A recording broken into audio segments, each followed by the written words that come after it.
High friends, welcome to all of you and have a nice day. विद्यार्थी मित्रांनो, आजच्या सेशनमध्ये तुमच्या सर्वांचं स्वागत आहे. Friends, in today's lecture we have to start a new chapter of algebra, that is math part 1 of 9th standard, and that is polynomials. आज आपण अल्जेब्राच्या थर्ड चॅप्टरला सुरुवात करणार आहोत, ते म्हणजे पॉलिनॉमियल्स. विद्यार्थी मित्रांनो, पॉलिनॉमियल्स ही कन्सेप्ट आपल्याला स्टडी करायची आहे. त्यासाठी काही एक्झाम्पल्स मी या ठिकाणी फळ्यावर लिहिणार आहे. जे एक्झाम्पल्स हे अल्जेब्रिक एक्सप्रेशन्सचे असणार आहेत आणि ते अल्जेब्रिक एक्सप्रेशन्स पॉलिनॉमियल्स आहेत किंवा नाही हे आपल्याला ठरवायचं आहे.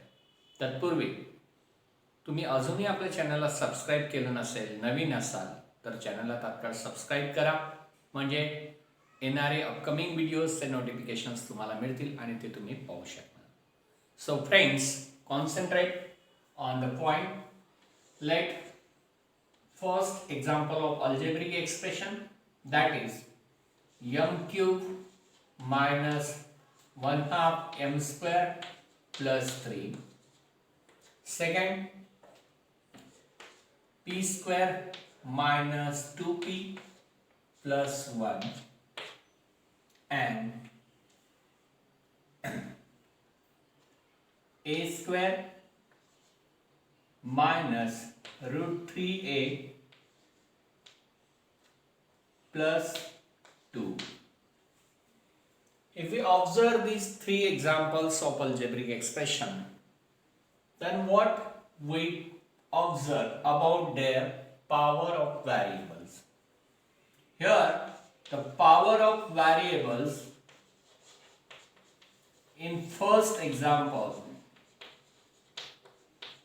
are 3, 2, and this is the constant polynomial, constant term 3, so its power is 0. Okay. In second example, the power is 2, 1, 0. In third example, the power is 2, means index power is 2, 1 and constant terms power is 0. So friends, in these three examples, the power of variables are as like this, and these are all, means all the powers of variables are whole numbers. Means in all examples the power of variables are whole numbers, and such algebraic expression which have the whole number as power of variables are called as polynomial. तर विद्यार्थी मित्रांनो, असे algebraic expressions की जे algebraic expression मध्ये व्हॅरिएबलची power ही hole number असेल त्याला आपण पॉलिनॉमियल असं म्हणतो. So what is the definition of polynomial actually?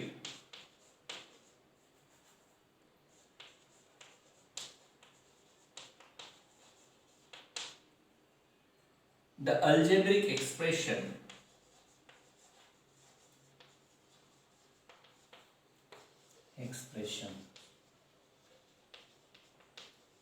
in which the power of variables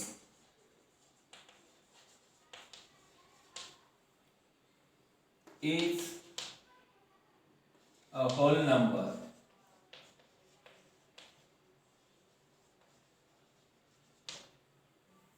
is called polynomial.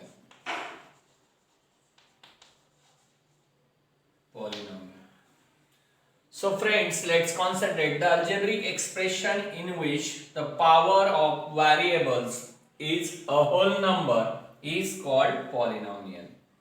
तर ज्या अल्जेब्रिक एक्सप्रेशन मध्ये व्हेरिएबलची पॉवर ही होल नंबर असेल त्याला आपण पॉलिनॉमियल असं म्हणतो.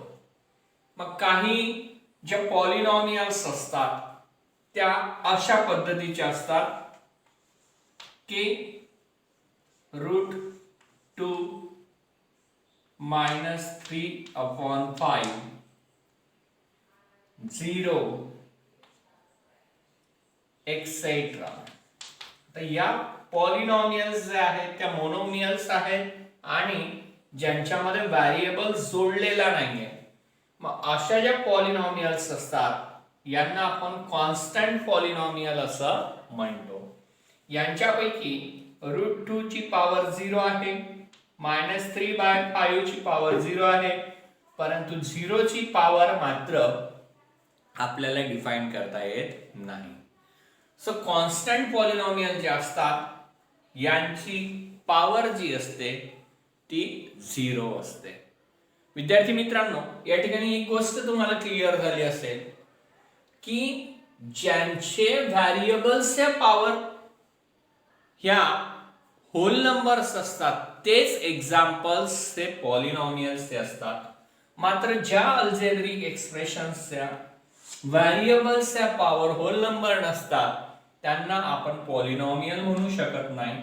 फॉर एक्झाम्पल लक्षात घ्या, या ठिकाणी m³ - 3m⁻² + 5. तसंच सेकंड एक्झाम्पल घेऊया आपण, √y + 5 आणि 3x² + 5/x - 1. या ज्या एक्झाम्पल्स आहेत अल्जेब्रिक एक्सप्रेशन्सचे यांच्यामध्ये फर्स्ट एक्झाम्पल मध्ये m ची जी पॉवर आहे एका ठिकाणी ती 2/3 आहे, या ठिकाणी √y + 5 आहे. √y in the sense √y + 5 म्हणजेच काय होतो, y चा इंडेक्स 1/2 होतो रूट म्हणजेच. So because of √y it is also not a polynomial because √y means the index 1/2. Here x is at the denominator, परंतु जेव्हा हा न्यूमरेटरला येईल त्यावेळेस x ची पॉवर जी आहे ती -1 होईल आणि म्हणून या तिन्ही केसेस मध्ये जे इंडेक्स आहेत व्हेरिएबल्सचे ते होल नंबर नसल्यामुळे यांना आपण पॉलिनॉमियल म्हणू शकत नाही. हे मात्र पॉलिनॉमियल्स आहेत. तर विद्यार्थी मित्रांनो, या ठिकाणी पॉलिनॉमियलची कन्सेप्ट तुम्हाला लक्षात आली असेल. आता पॉलिनॉमियलच्या संदर्भातल्या अजून काही महत्त्वाच्या गोष्टी आपल्याला स्टडी करायच्या, पाहूया काय ते. सो फ्रेंड्स, आता आपण पॉलिनॉमियल्सचे जे टाइप्स आहेत त्यांच्या संदर्भात स्टडी करणार आहोत. सो टाइप्स ऑफ पॉलिनॉमियल्स जे आहेत दोन प्रकारे आपण पॉलिनॉमियल्सचे टाइप्स जे आहेत त्या क्लासिफाईड करतो. टाइप्स ऑफ पॉलिनॉमियल्स आहेत. मग टाइप्स ऑफ पॉलिनॉमियल,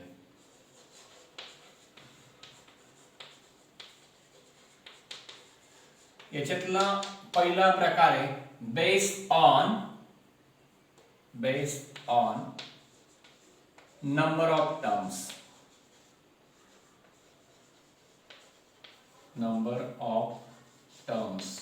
म्हणजे पॉलिनॉमियल मध्ये किती टर्म्स आहेत त्याच्यावर आधारित हे प्रकार पडतात. पहिला प्रकार आहे मोनोमियल. मोनोमियल म्हणजे काय, आपण प्रिव्हियस स्टँडर्ड मध्ये सुद्धा हे स्टडी केलंय की ज्या पॉलिनॉमियल्स मध्ये ओनली वन टर्म असते तिला आपण मोनोमियल असं म्हणतो. ओके, सो याचं एक्झाम्पल काय, ओनली वन टर्म म्हणजे x² असेल, m किंवा a/2 1/2 कॉन्स्टंट पॉलिनॉमियल जे असते √3 या सुद्धा मोनोमियल मध्ये येतात, कारण यांच्यामध्ये फक्त एकच टर्म इन्व्हॉल्व आहे, म्हणून याला आपण मोनोमियल असं म्हणतो. सेकंड टाइप जो आहे तो आहे बायनॉमियल.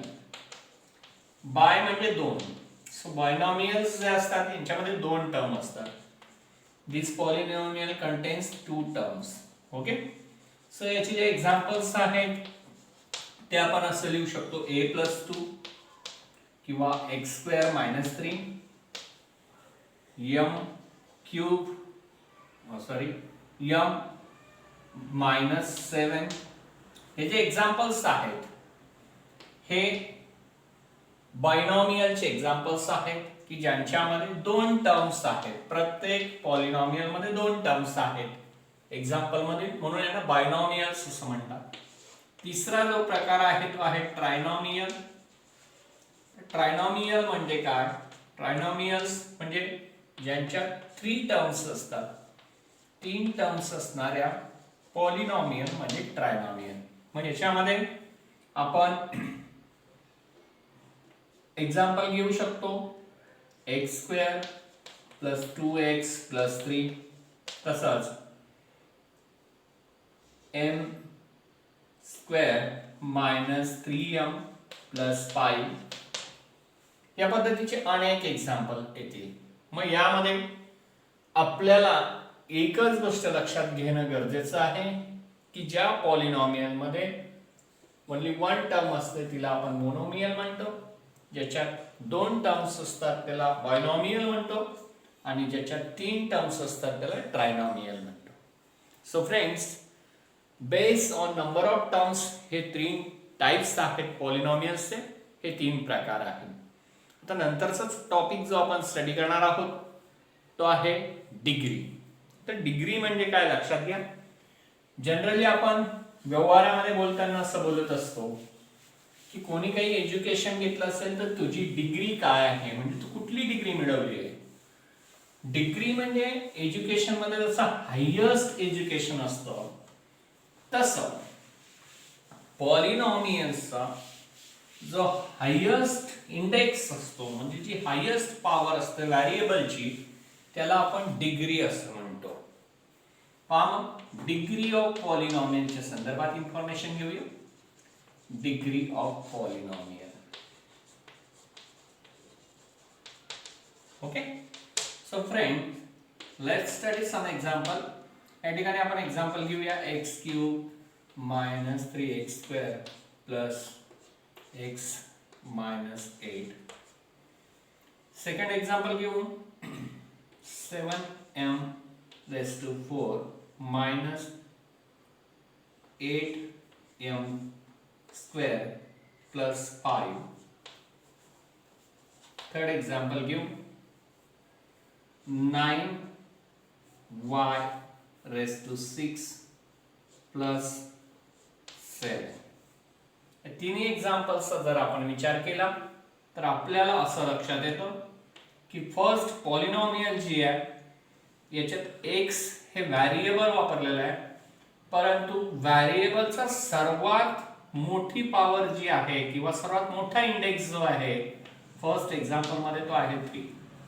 सो या एक्झाम्पलची डिग्री जी आहे ती येते 3.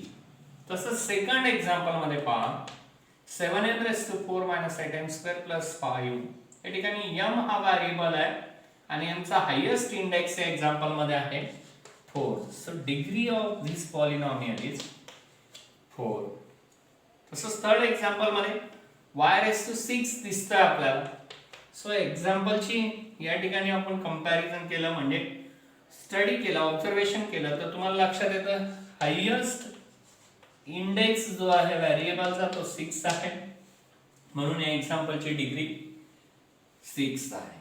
फक्त मोनोमियल घेतली समजा आपण a, तर a ची डिग्री काय येईल मग 1 येईल, बिकॉज याचा जो व्हेरिएबलचा इंडेक्स तो दिलेला नाहीये, तो नसेल तर व्हेरिएबल सिंगल असेल तर त्याची डिग्री म्हणजे जी पॉवर असते ती 1 असते.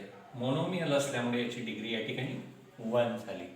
सो फ्रेंड, असं नाहीये की मोनोमियल असले की त्याची डिग्री 1च असेल, परंतु असा व्हेरिएबल आहे की त्याचा इंडेक्स आपल्याला दिलेला नाहीये आणि त्यावेळेस तो इंडेक्स असतो व्हेरिएबलचा 1, सो डिग्री 1 आहे. याच पद्धतीने आपल्याला एक गोष्ट या ठिकाणी लक्षात झाली किंवा एक ऑब्झर्वेशन आपलं या ठिकाणी क्लिअर झालं, ते असं की हायेस्ट पॉवर ऑफ व्हेरिएबल म्हणजेच काय असतं, डिग्री ऑफ पॉलिनॉमियल. सो लक्षात घ्या, highest power of variable in the given example of polynomial is called as degree. आलं लक्षात विद्यार्थी मित्रांनो? मात्र या ठिकाणी काय झालंय की ओनली वन व्हेरिएबल आपल्याला दिसतोय, पण ज्या ठिकाणी 2 और मोर व्हेरिएबल्स यूज केलेले असतील तशा उदाहरणांमध्ये आपण डिग्री कशी फाइंड आउट करायची ते आपल्याला आता अभ्यासायचं आहे. सो असे एक्झाम्पल्स आपण स्टडी करणार आहेत की ज्याच्यामध्ये मोर दॅन 1 व्हेरिएबल आहे आणि त्याची डिग्री आपल्याला डिटरमाइन करायची. So let's concentrate. मग पुढचा जो प्रकार आहे आपला डिग्री ऑफ व्हेरिएबल किंवा degree of polynomial having variable more than 1, त्याच्या संदर्भात त्यांची डिग्री कशी डिटरमाइन करायची ते अभ्यासूया. Degree of polynomial in more than 1 variable.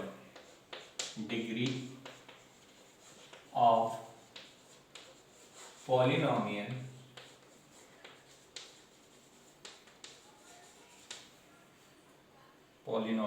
in more than 1 variable. In more than 1 variable. ज्या एक्झाम्पल्स मध्ये पॉलिनॉमियल्सच्या मोर दॅन 1 व्हेरिएबल असते त्यांची डिग्री कशी डिटरमाइन करायची, तर त्यासाठी एक एक्झाम्पल आपण या ठिकाणी स्टडी करणार आहोत. पहा, 3m⁻³ into n raised to 6 plus 7m² into n³ minus nn. Okay, तर या एक्झाम्पलची आपल्याला डिग्री फाइंड आउट करायची. कशी फाइंड आउट करणार, तर लक्षात घ्या इथे 2 व्हेरिएबल यूज केले गेले, m आणि n. ओके, आपल्याला तसं जर पाहिलं तर सर्वात मोठा व्हेरिएबल सर्वात मोठी पॉवर जी आहे, हायेस्ट इंडेक्स जो आहे तो यांचा दिसतोय 6. मग या पॉलिनॉमियलची डिग्री 6 आहे का, तर नाही. तो रूल फक्त ओनली 1 व्हेरिएबल ज्याच्यात यूज केलेला असतो त्या पॉलिनॉमियल साठी. मग इथे m आणि n हे 2 व्हेरिएबल यूज केले, तर अशा वेळेस जे मल्टिप्लाइड व्हेरिएबल असतात त्यांच्या इंडेक्सची पॉवरची आपल्याला सम करायची असते. सो फर्स्ट टर्म मध्ये जर तुम्ही पाहिलं तर यांची जी सम येते व्हेरिएबलचे इंडेक्सची ती येते 3 + 6 दॅट इज 9. सेकंड टर्म मध्ये येते ती काय 2 + 3 m आणि n ची दॅट इज 5. सो जी ऍडिशन आहे एका टर्म्सच्या व्हेरिएबलच्या इंडेक्सची ती 9 आहे आणि म्हणून या एक्झाम्पल मध्ये डिग्री जी आहे पॉलिनॉमियलची ती आहे 9. सो ज्या एक्झाम्पल्स मध्ये पॉलिनॉमियलच्या मोर दॅन 1 व्हेरिएबल असतील त्यांच्यामध्ये त्या व्हेरिएबल्सच्या इंडेक्सची सम करायची असते प्रत्येक टर्मच्या, आणि जी हायेस्ट सम असेल ती त्या पॉलिनॉमियलची डिग्री असेल. या ठिकाणी हायेस्ट सम आहे व्हेरिएबलच्या इंडेक्सची 9. So degree of this polynomial is 9. Friends, आता आपण पॉलिनॉमियल्सचे जे टाइप्स आहेत पुन्हा अजून दुसऱ्या प्रकारच्या, म्हणजे बेस्ड ऑन टर्म्स घेतल्या होत्या आपण, नंबर ऑफ टर्म्स. आता बेस्ड ऑन डिग्री पॉलिनॉमियल्सचे कसे टाइप्स पडतात ते आपण स्टडी करणार आहोत. So types of polynomial based on degree काय आहेत लक्षात घ्या. टाइप्स ऑफ पॉलिनॉमियल्स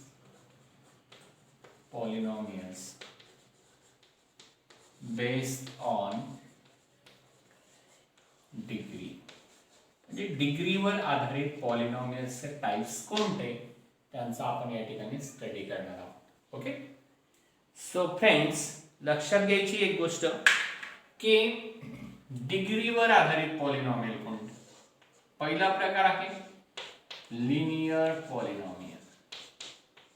तर लिनियर म्हणजे काय की ज्या पॉलिनॉमियलची डिग्री 1 असते.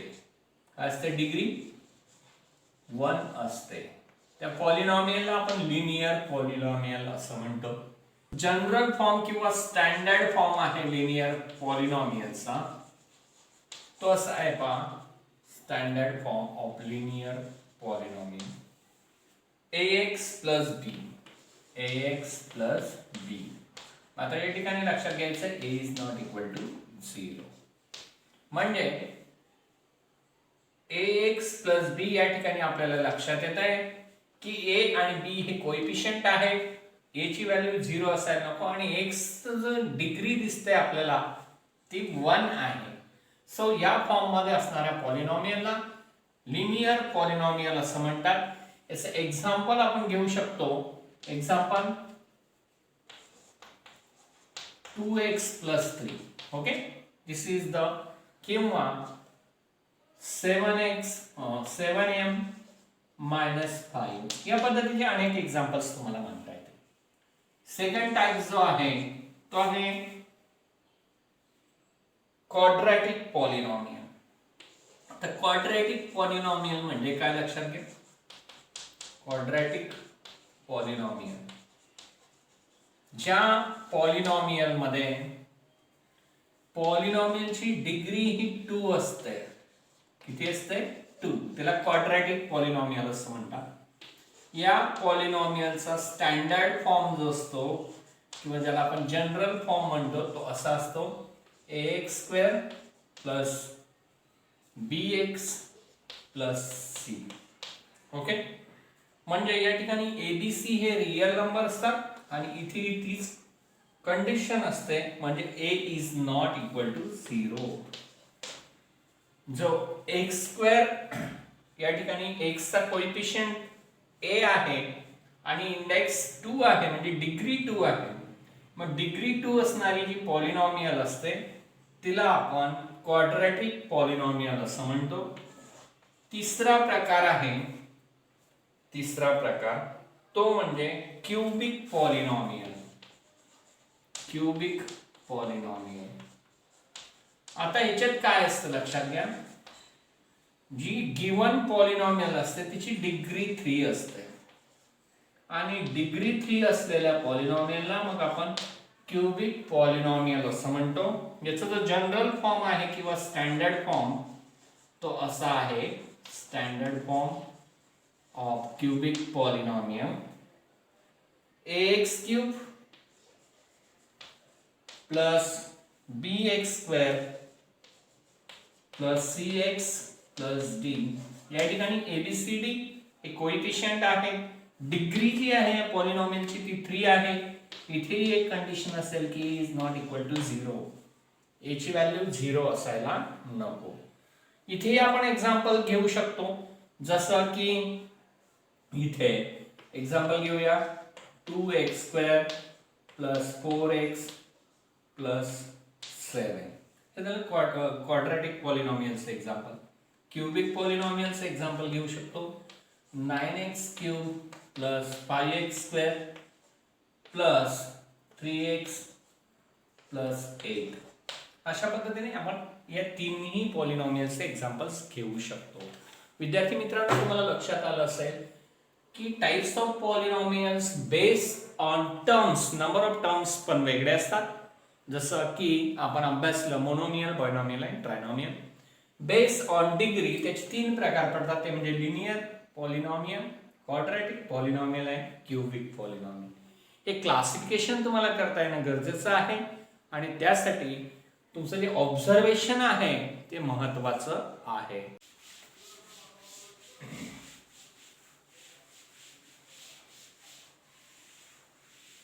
पॉलिनॉमियल्सला रिलेटेड जे कन्सेप्ट आहेत अजून 3 महत्त्वाचे कन्सेप्ट आपण स्टडी करणार आहोत.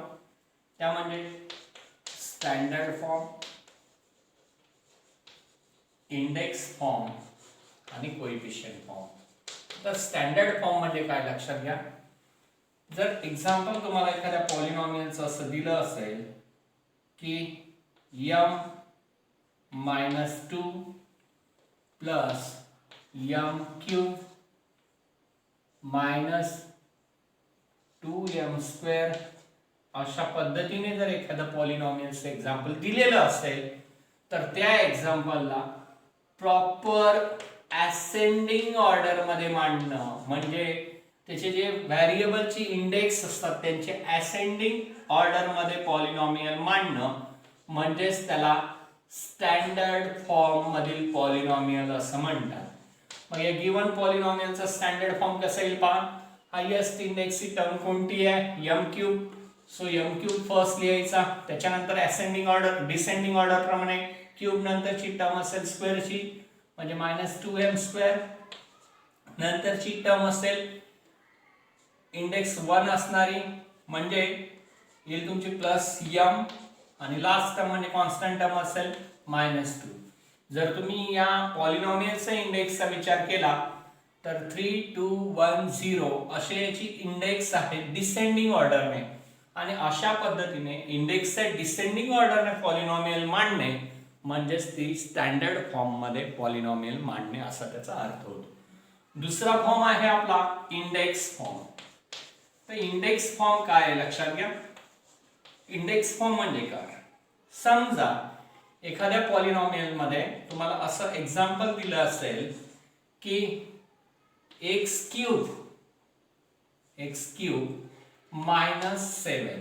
आता या पॉलिनॉमियल मध्ये जर आपल्याला प्रॉपर डिसेंडिंग असं सर्व टर्म्स दिलेल्या नाहीये म्हणजे x चा इंडेक्स जो आहे तो 3 आहे, 3 नंतर 2 यायला पाहिजे होता, त्याच्यानंतर 1 आणि मग 0 इंडेक्स असं डिसेंडिंग क्रमाने आपण मांडू शकलो असतो.